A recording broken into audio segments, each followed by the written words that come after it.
Hello नमस्कार राम राम, कैसे हैं आप सब। बहुत बहुत स्वागत है आपका हिंदी धाम के इस यूट्यूब चैनल में। और गर्मियों का सीजन है तो इस समय अपने स्वास्थ्य का विशेष ध्यान रखें। बच्चों, इस समय हिंदी का उद्भव और विकास, जैसा कि ऊपर आप लिखा हुआ देख रहे हैं, हिंदी का उद्भव और विकास, इस टॉपिक के अंतर्गत हमने कुछ चीज़ें पढ़ ली हैं। जैसे इसके पहले हमने पढ़ा कि हिंदी की उत्पत्ति कैसे हुई, राजस्थानी भाषा कैसे विकसित हुई और ब्रज भाषा गद्य के बारे में हमने पढ़ रखा है। आज हम उससे आगे की बात करेंगे, खड़ी बोली गद्य की बात करेंगे कि खड़ी बोली गद्य का विकास कैसे हुआ। अगर सामान्य तौर पर देखा जाए तो खड़ी बोली का जो विकास है वो 15वीं 16वीं शताब्दी से आरंभ हो जाता है। कई विद्वान 14वीं से भी मानते हैं, लेकिन क्योंकि 14वीं शताब्दी में ब्रज भाषा गद्य अपने चरम पर था तो उसके बाद खड़ी बोली गद्य का विकास होना आरंभ हुआ। सामान्य तौर पर कई विद्वान एकमत हैं कि 1573 ईस्वी में 1573 ईस्वी में कविगंग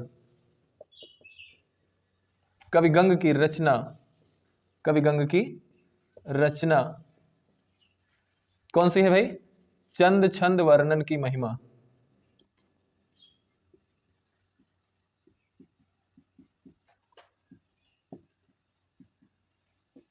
चंद छंद वर्णन की महिमा, ये अकबर के जो दरबारी कवि थे कविगंग, उनकी एक रचना है चंद छंद वर्णन की महिमा। सामान्य तौर पर यहाँ से रामचंद्र शुक्ल जी और उनके समर्थक जो विद्वान हैं वो यहाँ से खड़ी बोली गद्य का आरंभ मानते हैं। और ये रचना जो लिखी गई वो 1573 ईस्वी में लिखी गई थी। अब 1573 ईस्वी में लिखी गई ये रचना, यद्यपि विद्वान मानते तो हैं कि खड़ी बोली गद्य की प्रथम रचना है, लेकिन विद्वानों का पूरा समुदाय इससे सहमत नहीं है। कई विद्वान एक अन्य रचना को भी मानते हैं जिसका नाम है गोरा बादल की कथा, जो जटमल द्वारा लिखी गई थी। जो जटमल द्वारा लिखी गई रचना है गोरा बादल की कथा, और जो लिखी कब गई, जो वो लिखी गई 1623 ईस्वी में। 1623 ईस्वी में जटमल ने लिखा, यानी जटमल की रचना गोरा बादल की कथा।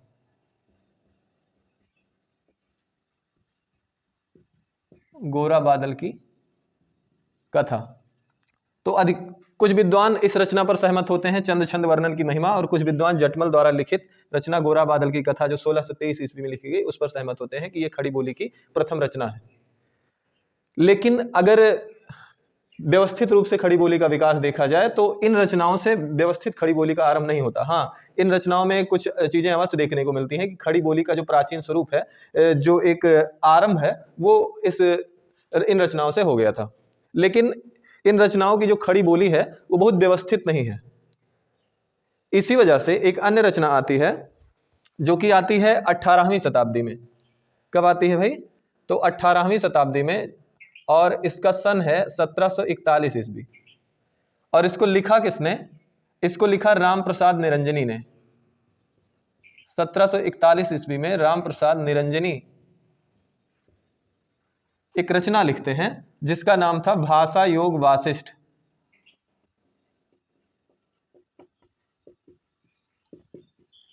भाषा योग वासिष्ठ ये रचना लिखते हैं। इसमें सबसे पहले खड़ी बोली अपने व्यवस्थित स्वरूप में दिखाई देती है, यानी खड़ी बोली की जो अधिकांश चीजें हैं वो इसमें दिखाई देती हैं, वे इस भाषा योग वासिष्ठ में, जो 1741 ईस्वी में राम प्रसाद निरंजनी जी ने लिखी थी। ये खड़ी बोली की ऐसी 3 रचनाएं हैं जो प्रारंभिक रूप से खड़ी बोली के विकास में महत्वपूर्ण योगदान देती हैं। आप जानते हैं कि किसी भी चीज का विकास अचानक नहीं होता है, उसके लिए समय चाहिए होता है।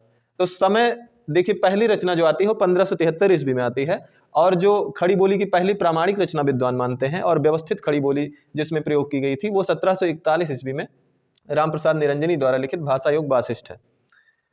तो यहां से हम कह सकते हैं कि 18वीं शताब्दी, 1700 के बाद जब 18वीं शताब्दी शुरू होती है तो 18वीं शताब्दी में 1741 ईस्वी में खड़ी बोली गद्य की पहली व्यवस्थित और प्रामाणिक रचना देखने को मिलती है। यद्यपि इन 2 रचनाओं में भी खड़ी बोली के शुरुआती लक्षण दिखने लगे थे, लेकिन वो अधिक स्पष्ट नहीं थे। जैसे जैसे समय बीतता गया खड़ी बोली की रचनाएं और अधिक लिखी जाने लगी, जिसमें से पहली रचना थी भाषा योग वासिष्ठ। इसके बाद एक हिंदी साहित्य में और भारत के इतिहास में एक और महत्वपूर्ण घटना होती है। आपने सुना होगा फोर्ट विलियम कॉलेज का नाम। फोर्ट विलियम कॉलेज क्या है ये?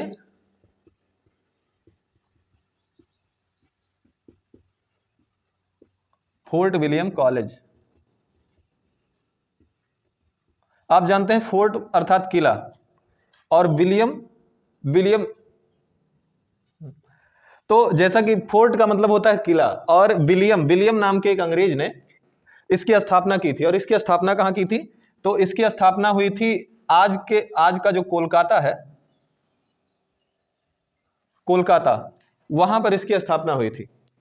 और इसकी स्थापना जो हुई वो 1781 ईस्वी में ये बनकर तैयार हुआ। 1781 ईस्वी में बनकर तैयार हुआ। तब ये कॉलेज नहीं था। यहां पर जो ब्रिटिश युवक थे, जो ब्रिटिश सैनिक आते थे या जो ब्रिटिश अधिकारी आते थे, उनको यहां पर रखा जाता था और उनके प्रशिक्षण आदि की व्यवस्था यहां पर होती थी। लेकिन बाद में लॉर्ड बेलेल्जी एक अंग्रेज गवर्नर जनरल हुए, जिन्होंने इस फोर्ट विलियम को, यानी इस किले को किस में बदल दिया? इसको बदल दिया कॉलेज में। और ये फोर्ट विलियम जो किला था वो कॉलेज बन गया। अब इस कॉलेज में क्या होता था? इस कॉलेज में जो अंग्रेजी नौजवान थे, सैनिक थे, उनकी शिक्षा दीक्षा होती थी। उनकी शिक्षा दीक्षा होती थी किसकी? अंग्रेजों की, अंग्रेज नौजवानों की। अंग्रेज नौजवानों की शिक्षा दीक्षा का यहाँ प्रबंध होता था और उन्हें भारतीय भाषाओं से परिचित कराया जाता था, भारतीय संस्कृति से परिचित कराया जाता था कि वो भारत में जब रहें तो यहाँ के लोगों से अच्छा संपर्क स्थापित कर सके।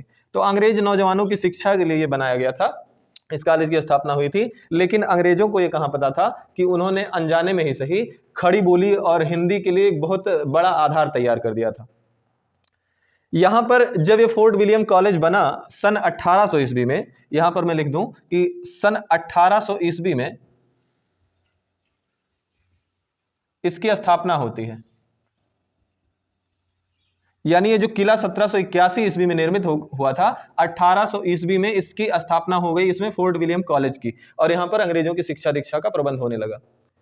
अब अंग्रेजों की शिक्षा दीक्षा अगर भारतीय भाषाओं में होनी है तो जाहिर सी बात है उनकी शिक्षा दीक्षा के लिए कुछ भारतीय अध्यापक नियुक्त करने ही होंगे।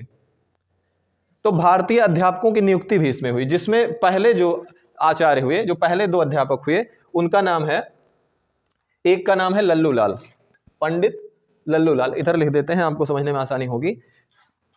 फोर्ट विलियम कॉलेज में 2 अध्यापकों की नियुक्ति हुई। कितने? 2 अध्यापक, 2 अध्यापक नियुक्त हुए, जिसमें से पहले थे पंडित लल्लू लाल और दूसरे थे सदल मिश्र। पंडित लल्लू लाल और सदल मिश्र। और ये जो अध्यापक नियुक्त हुई, एक जॉन गिलक्राइस्ट, एक प्रोफेसर थे।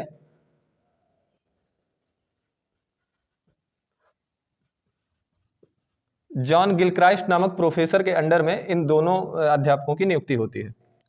जॉन गिलक्राइस्ट जो थे वो विद्वान थे कुछ भाषाओं के, जैसे अंग्रेजी, फ्रेंच, उर्दू और हिंदी। इन भाषाओं के वो अच्छे जानकार थे, जिसमें से अंग्रेजी और फ्रेंच पर उनकी पकड़ बहुत ही अच्छी थी और उर्दू और हिंदी का भी उन्हें अच्छा ज्ञान था। तो जॉन गिलक्राइस्ट की अध्यक्षता में जब वहां हिंदी विभाग स्थापित हुआ तो उस हिंदी विभाग में हिंदी की शिक्षा देने के लिए इन 2 अध्यापकों की नियुक्ति होती है, पंडित लल्लूलाल और सदल मिश्र। बस यही वो घटना है, इन दोनों अध्यापकों की नियुक्ति ही वो घटना है जहां से हिंदी की एक मजबूत आधारशिला बनकर तैयार हो रही थी। अंग्रेजों को पता भी नहीं था कि उन्होंने अनजाने में हम भारतीयों के लिए एक ऐसा आधार दे दिया है कि जहां से यहां हिंदी भाषा का प्रचार प्रसार होने लगा था।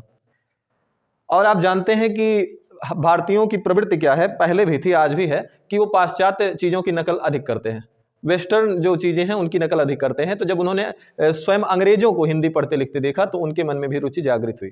इसके पहले वो पश्चिमी साहित्य के अंधानुकरण में लगे हुए थे, अंग्रेजी आदि भाषाओं को वो सीखना ज्यादा पसंद करते थे। लेकिन जब उन्होंने देखा कि अंग्रेज स्वयं ही हिंदी सीखने जा रहे हैं, सीख रहे हैं, तो उनके मन में भी एक ललक पैदा हुई कि हम भी हिंदी सीखेंगे और हम भी हिंदी में आगे कुछ करेंगे। तो ये फोर्ट विलियम कॉलेज की स्थापना जो 1800 ईस्वी में हुई और जिसका निर्माण 1781 में हो चुका था, तो 1800 ईस्वी में स्थापित होने वाला फोर्ट विलियम कॉलेज यहां पर खड़ी बोली के विकास में एक महत्वपूर्ण भूमिका निभाता है। ठीक है।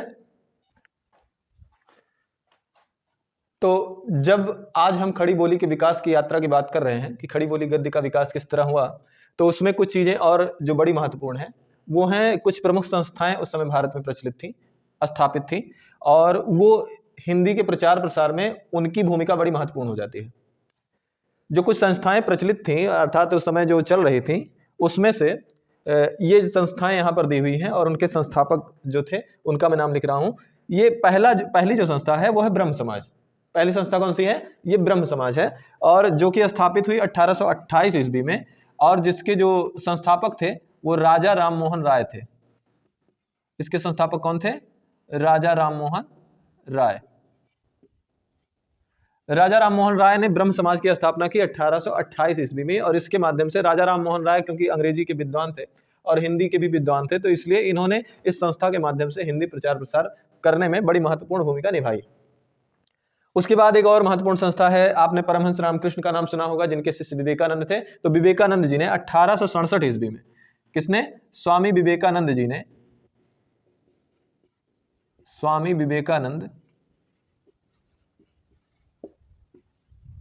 स्वामी विवेकानंद जी ने 1867 ईस्वी में रामकृष्ण मिशन की स्थापना की। अपने गुरु की शिक्षाओं का प्रचार प्रसार करने के लिए रामकृष्ण मिशन की स्थापना करते हैं स्वामी विवेकानंद 1867 ईस्वी में, और इसके माध्यम से उन्होंने भारतीयता के अस्तित्व को जीवित रखा, और भारतीयता का अस्तित्व जीवित रखने के लिए उन्होंने हिंदी का सहारा लिया। अपने जो शिक्षाएं थी, अपनी जो इस मिशन की पत्र पत्रिकाएं थी, उसको उन्होंने हिंदी में प्रकाशित करना आरंभ किया।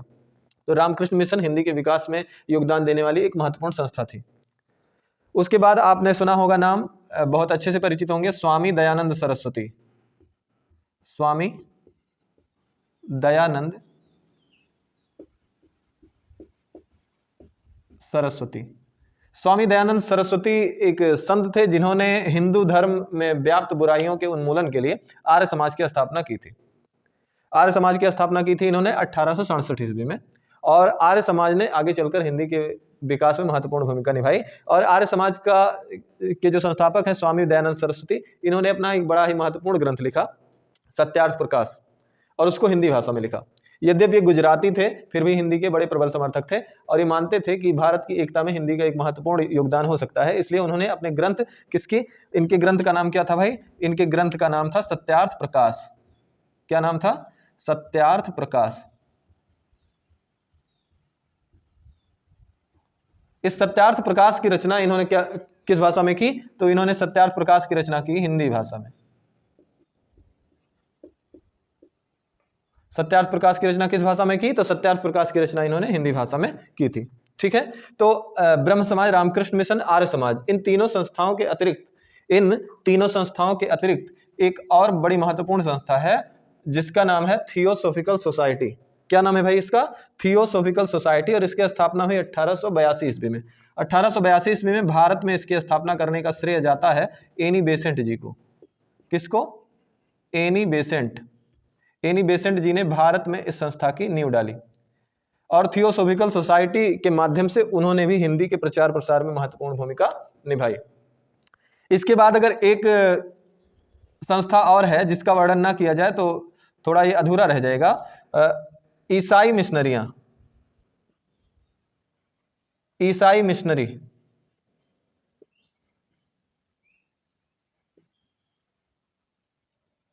ईसाई मिशनरी जो थी, ईसाई मिशनरियां जो थी, उन्होंने भी हिंदी के प्रचार प्रसार में बड़ी महत्वपूर्ण भूमिका निभाई। यद्यपि उनका मूल उद्देश्य ईसाई धर्म का प्रचार प्रसार करना था, उनका मूल उद्देश्य हिंदी का प्रचार प्रसार करना नहीं था, लेकिन ईसाई मिशनरियों ने भी जब अंग्रेज भारत आए तो अपने ईसाई धर्म के प्रचार प्रसार के लिए उन्होंने यहाँ की भाषा को चुना, और यहाँ की भाषा अर्थात हिंदी को चुना।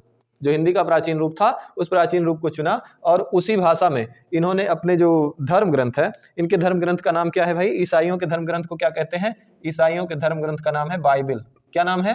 बाइबिल।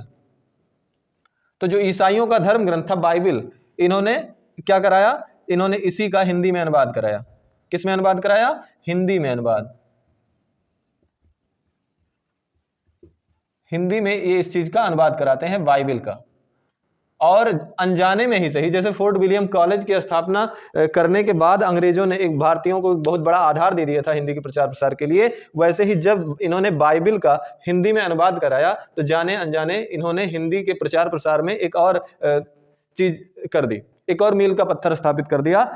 यद्यपि ईसाई मिशनरियां ये चाहती थी कि बाइबिल का जब हिंदी में अनुवाद हो जाए तो जो जनता है उस अनुवाद को पढ़े और बाइबिल को पढ़े, और बाइबिल को पढ़ने के बाद वो ईसाई धर्म की ओर आकर्षित हो, और इस तरह ईसाइयों का जो धर्म है वो धीरे धीरे और उन्नयन की ओर जाएगा। लेकिन इनको क्या पता था कि जिस बाइबिल का हम हिंदी में अनुवाद कर रहे हैं उसी बाइबिल को पढ़ने के लिए लोग हिंदी को जानने समझने लगे थे, हिंदी सीख रहे थे, और बाइबिल से ज्यादा वो हिंदी की तरफ आकर्षित हो गए, बाइबिल से ज्यादा वो हिंदी की तरफ आकर्षित हो गए। तो अंग्रेजों की ये चाल भी पूरी तरह से कामयाब नहीं हो पाई। वो चाहते थे कि बाइबिल का हिंदी में अनुवाद कराया जाए तो ईसाई धर्म की तरफ लोग आकर्षित हों, लेकिन उनकी ये चाल भी उल्टी पड़ गई। बाइबिल की तरफ लोग कम आकर्षित हुए, हिंदी की तरफ ज्यादा आकर्षित हो गए।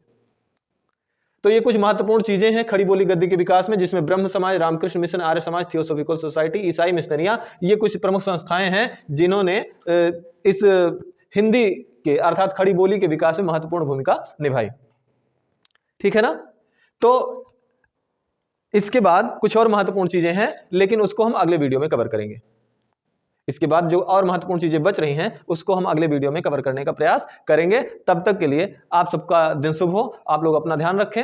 तब तक के लिए बहुत बहुत नमस्कार और इतना समय देने के लिए धन्यवाद। और हाँ, एक और महत्वपूर्ण चीज, अगर आपको वीडियो पसंद आ रहे हैं तो वीडियो को लाइक करिए और चैनल को सब्सक्राइब करिए, तथा अन्य लोगों को भी इस चैनल को रेफर करिए और उन लोगों से भी सब्सक्राइब करने को कहिए, क्योंकि जैसे जैसे ये परिवार, हिंदी धाम परिवार बढ़ेगा, वैसे वैसे आपको और हमको दोनों लोगों को अच्छा महसूस होगा, क्योंकि जैसे जैसे परिवार बढ़ता जाएगा हम और अधिक विकास करते हुए आप सबकी सेवा में और अच्छे से अच्छे वीडियोज हिंदी से संबंधित बनाने का प्रयास करेंगे। तो तब तक के लिए इस शुभकामना के साथ कि इस गर्मी के सीजन में आप स्वस्थ रहें, मस्त रहें, इसी शुभकामना के साथ आज के लिए इतना ही। मिलते हैं अगले वीडियो में। जय हिंद।